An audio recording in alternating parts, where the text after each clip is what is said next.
get to wake up and go straight out instead of brushing our teeth and getting ready for school, because she wanted us to be able to catch that process.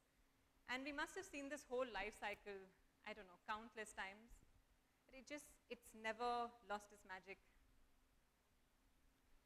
To add to that, we were dragged at 5 a.m. on weekends, to go bird watching. We were taken in every holiday for a trek or a stargazing experience or a safari. And she was also the go-to person in my neighborhood for injured animals. So a lot of, we've had dogs, cats, a cow, squirrel, a lot of birds. All the balconies were converted into aviaries. We had an owl that we had to keep permanently because it had a broken wing. And a very special parakeet that came to us as a chick. We named it Sona.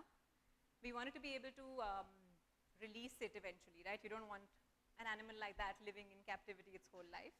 So we let it be free in the house. We didn't sort of put it in a cage, we needed to do some parakeet proofing by taking bed sheets and covering everything that you don't want pooped on. We put a nest box right next to the balcony door, and we put branches up in random places and other perches. And Sona would kind of sleep in the nest box and then, come out.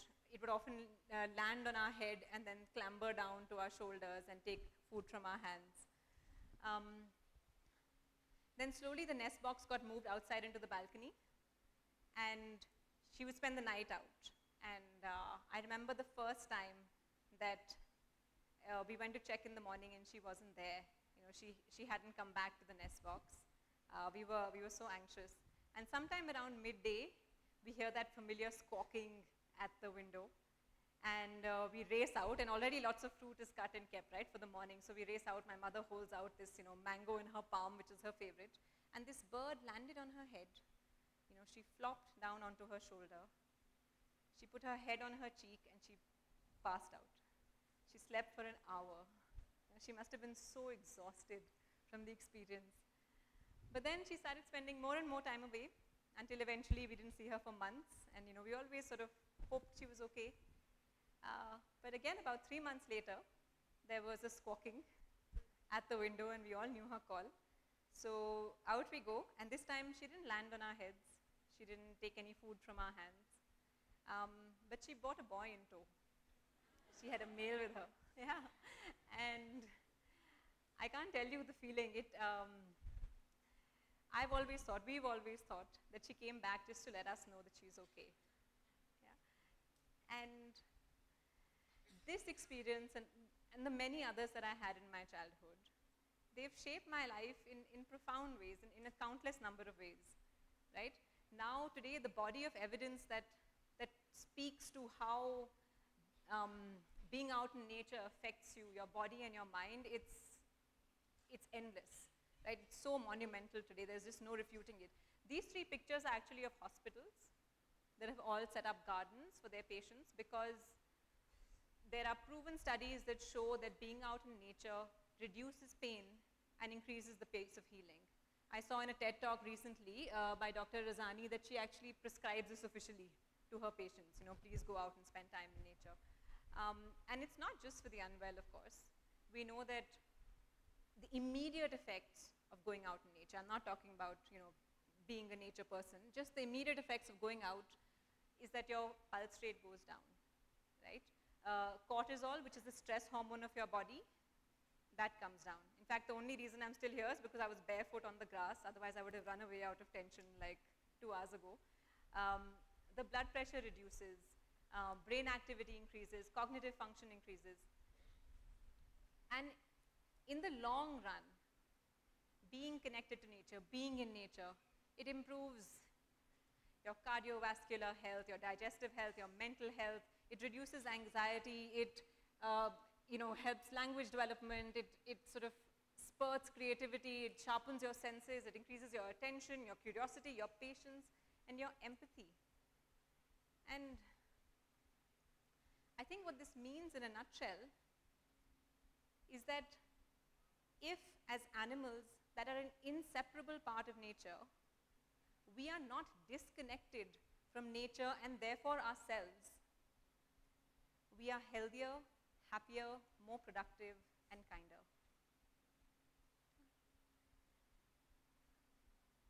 But what does that mean for the reverse? What does that mean today in a world where our children are not going outdoors? In a world where the air doesn't allow us to leave the houses in winter and it's too hot in the summer? Right? What does it mean when we're scared of every bug that we see on the wall? I meet hundreds of children every year in my capacity as a nature educator, and I can tell you hundreds of stories, alarming stories. I won't, just one maybe. So once there was a family nature walk, and they spotted a ladybird. And so the families were sort of, kids love ladybirds, so obviously everyone was coming close by, and this 3-year-old walked straight up to the ladybird, put her hand out like this next to it, and started doing this. She was trying to increase the size as you would on an iPad screen. And that really, really scares me. Now, in my personal opinion, one of the biggest reasons for this disconnect, for this, lack of context, is the fact that we are not learning about nature by being out in nature. We are not learning about nature from nature. We are learning about nature, or we are teaching our children about nature today through very two-dimensional elements of books and television. And I weigh them very differently, of course. And again, books are wonderful. Not all TV is bad. There are some beautiful sort of documentaries and films and just cinema out there. But just like today with the news, it's getting more and more sensationalized. You have to sift through more and more. You have to fact check for yourselves. It's very much the same in nature programming. Yeah? Increasingly, there are just simply too many men who are wearing shirts where the buttons and the buttonholes are divorced, and sweat has been sprayed, water has been sprayed on to look like sweat, and they are jumping on animals and screaming about how deadly and dangerous they are, right? How many of you have seen this on television? Everyone, right? There are people jumping on crocodiles, jumping on anacondas, jumping on... That's just not something that any naturalist ever does, really, apart from being on television. But this is where our children consume this information. They think that being out in nature is a lot of jumping on animals, a lot of cuddling cute animals, right? And just a lot of exploring Antarctica and the bottom of the ocean, which is wonderful. But ask those same children to name 5 creatures in their backyard, right? The one animal missing here, the actual deadly, dangerous, extreme animal, is a mosquito. These animals are not something you need to worry about in your life. And this programming has really, it's been there for a while. How many of you watched this movie? Yeah, I'm glad to know I'm not the only old person here. So, Jaws was this huge blockbuster. Everyone has heard of it. It broke all the sort of box office records. It led almost instantly to a hysteric culling of sharks all over the world. It's not the reason why sharks are endangered. That's actually overfishing. But immediately after, people had the license to just go and hunt sharks, and they were doing it everywhere, from America to Australia. And the person who wrote the book actually went on record to say that if he knew at that point if he knew when he wrote the book what he did now, he wouldn't have ever done it. Because sharks kill 5 people a year on average, around the world, mostly because of the idiocy of people and where they're not supposed to be swimming.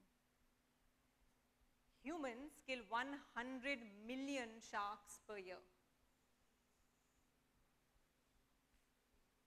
So who's dangerous?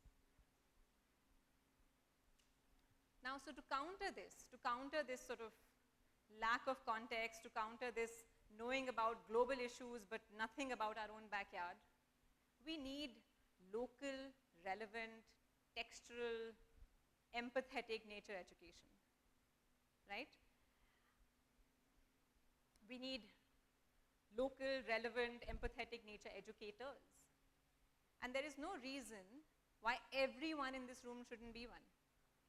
You don't have to be specializing in sort of, nature. It's not a subject. It's something that you practice in every space, in every field, in every area, all the time. And I'll put that into sort of a more brass tacks, logistical breakdown.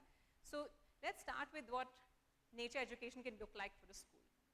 Okay, I always look at 3 main buckets, and these are very loose, they're very interlapping, interconnected, so you don't have to kind of try and categorize things into them, but it's good to cover them all, or you can't really work without covering them all, I feel. So the first one is in the classroom, right? You have time with children who are sitting in the school, in the classroom every day, and in that space, what does nature education really mean? So for example, this is a birds class, and they are, the students were doing oil spill rescue. So they were taking feathers, putting them into a concoction that we had made, which would be similar to an oil spill. And then they were putting it into the soapy water that's used to clean the birds, and they were putting it into clean water, and they were seeing how the feathers would finally rid themselves of oil and how hard it is. This is the same bird project. We did a quick race to see how different birds with different beaks eat. So the children had to use all those things, tongs, toothpicks, chopsticks, straws, pegs, to eat, or rather to transfer all these different foods.